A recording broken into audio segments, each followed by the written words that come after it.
Assalamualaikum warahmatullahi wabarakatuh. Apa kabar anak-anakku sekalian? Mudah-mudahan selalu dalam keadaan sehat walafiat ya. Amin ya rabbal alamin.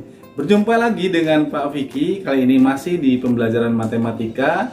Kita masih membahas berkaitan dengan kompetensi dasar menjelaskan dan melakukan operasi hitung penjumlahan, pengurangan, perkalian, dan pembagian yang melibatkan bilangan bulat.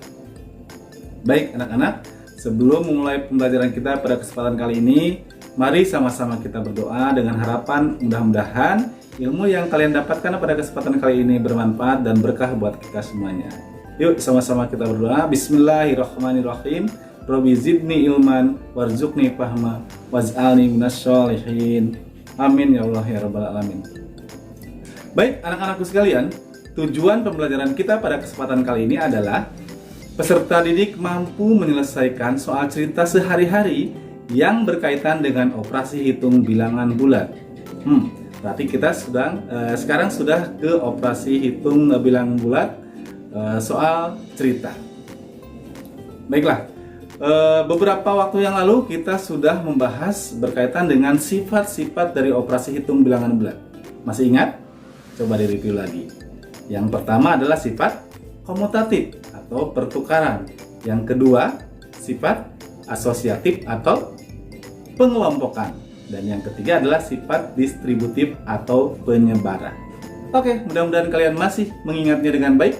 Kita lanjutkan ke operasi hitung bilangan bulat soal cerita sehari-hari. Berkaitan dengan cerita, Papi kan cerita terlebih dahulu ya. Kalian perhatikan papan tulis yang ada di layar kalian. Nah, beberapa ekor semut keluar dari sarangnya.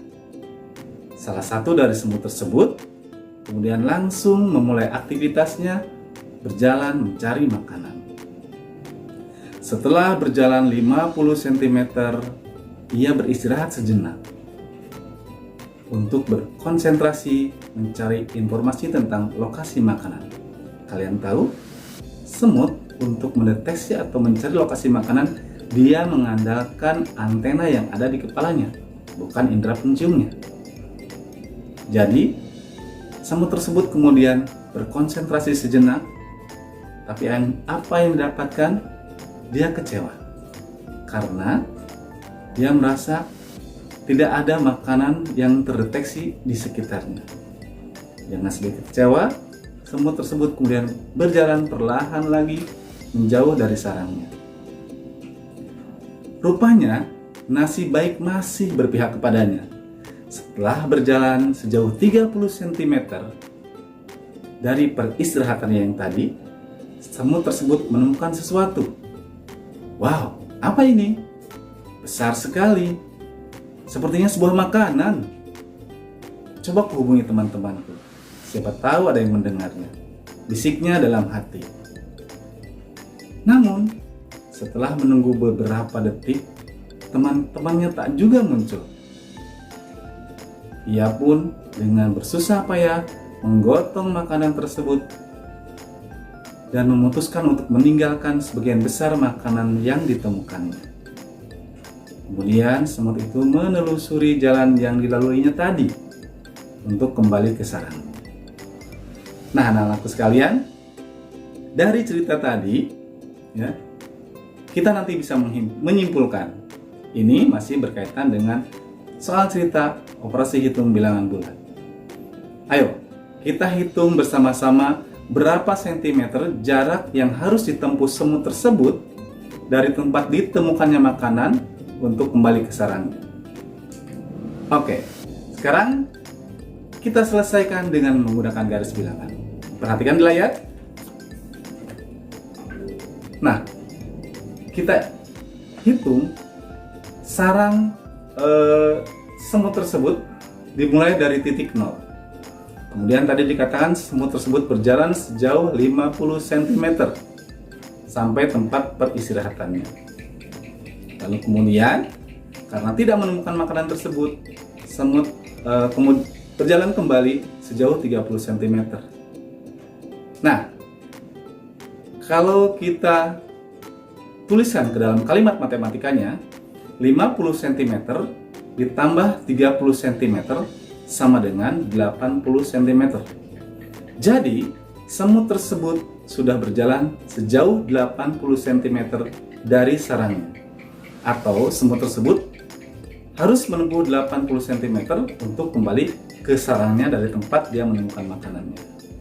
Oke, demikian ceritanya yang sudah kita selesaikan ke dalam kalimat matematikanya. Sudah mulai paham ya? Insya Allah. Langsung saja untuk lebih paham, kita ke soal cerita yang pertama. Oke, ini dia contoh yang pertama. Seekor ikan berenang pada kedalaman 4 meter di bawah permukaan laut. Ikan tersebut melihat umpan tepat di bawahnya. Umpan tersebut berada di kedalaman 11 meter di bawah permukaan laut, tepat di bawahnya. Nah, pertanyaannya, berapa meter ikan tersebut harus turun untuk mendapatkan umpan? Kita perhatikan kalimat dalam soalnya, kemudian kita rubah ke dalam kalimat matematikanya.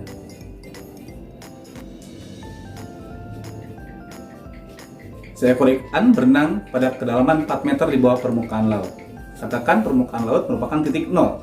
Di bawah permukaan laut merupakan bilangan negatif, karena berada di bawah nol berarti. Negatif 4 ditambah. Kenapa ditambah? Karena si ikan tersebut untuk menuju umpan harus berenang kembali. Berarti ditambah titik-titik yang hasilnya menuju negatif 11 atau 11 meter di bawah permukaan laut. Atau dalam rumusnya negatif 4 ditambah X sama dengan negatif 11. Nah, berarti yang kita cari adalah nilai X-nya. X sama dengan negatif 11 ditambah 4. Hasilnya sama dengan negatif 7. Kenapa ditambah 4? Kenapa tidak tetap menjadi negatif 4? Karena ini sudah kita rubah ya, kita mencari X-nya. Oke, jadi negatif 11 ditambah 4 sama dengan negatif 7. Jadi ikan tersebut harus berenang sejauh 7 meter menuju umpannya.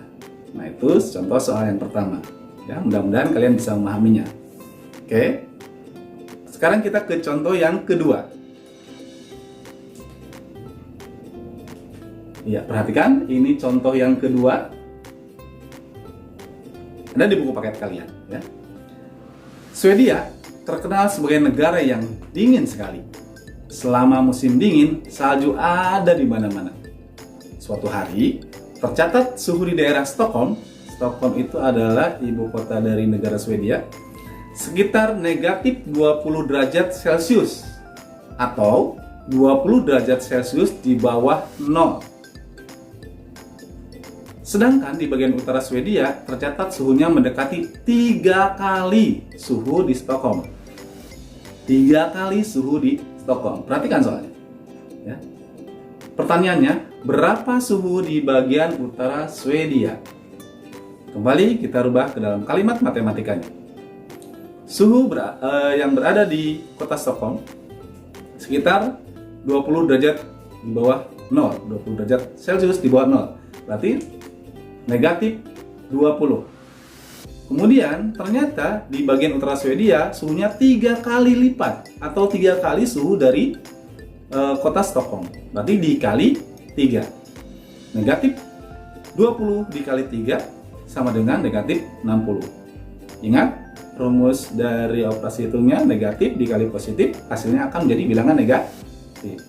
Ya, jadi suhu di utara Swedia sebesar negatif 60 derajat Celcius. Oke, itu berkaitan dengan soal cerita perkalian dari bilangan bulat negatif. Nah, mudah-mudahan kalian bisa memahaminya. Materi yang Pak Vicky sampaikan pada kesempatan kali ini, kalau masih bingung, kalian bisa putar lagi videonya. Kalaupun masih bingung juga, seperti biasa, kalian bisa bertanya kepada wali kelasnya masing-masing atau ke Pak Vicky langsung. Oke? Seperti biasa, ini dia. Ada jatah tugas buat kalian. Kali ini tidak usah banyak-banyak. Ya, ada di buku paket kalian tugasnya. Tuh. Di halaman 36, Kali ini Pak Vicky baik hati, cuma 3 soal saja yang harus kalian kerjakan. Nomor 3, 4, dan nomor 5 berkaitan dengan soal cerita tadi. Baik, demikian pembelajaran kita pada kesempatan kali ini. Kurang lebihnya mohon maaf. Bila topik budaya, wassalamualaikum warahmatullahi wabarakatuh.